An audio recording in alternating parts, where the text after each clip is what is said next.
What are your thoughts on making a general confession? You know, some priests will advise that, where you just really carve out some time, go through like everything you've ever did since the day you came out of the womb, and just carve out some time with a priest and literally dump everything. You know, what are your thoughts on that?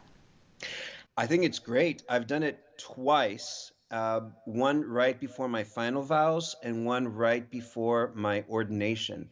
So I've been formed in the school of spirituality is like if there's like this big moment in your life, go to a monastery for like a week, if you can, and take that to prayer. Like the first time I did it, like it took me like a couple of hours. So you gotta like arrange it with the priest and say, hey, I want to do a general confession, and then he might guide you, give you some stuff to read, and you have to really take the time. That is not something that you can rush or just fit in. No, no, you have to kind of like take the time, take the space to do that. I think it's wonderful. And if you can do that, so like maybe somebody who's going to get married, hey, I want to do a day at a monastery before I get married. Awesome. I'll work with that.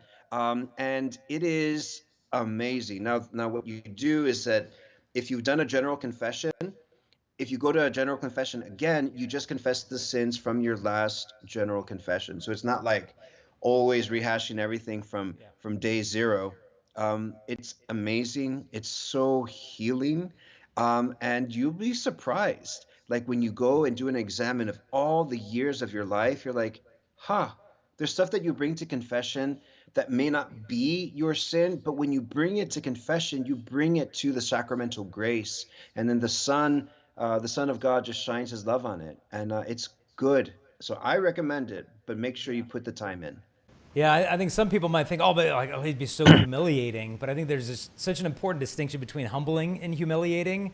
That sin is humiliating because that's beneath us, you know. But this is like a humility. You know, I remember when we went. I think it's the church in Bethlehem.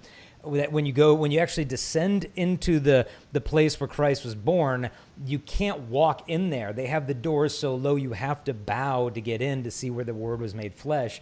And to me, it's almost like confession. Like you can't just walk in there with your chest up and your chin. Like you have to bow in humility, and then you get to see the splendor of the sacrament. And so, if a general confession is something that's better not done when you just kind of walk in on a Saturday afternoon with 12 other people in line. Hey there, I hope you enjoyed that little clip. But if you want to see the whole episode where this came from, just click the link here.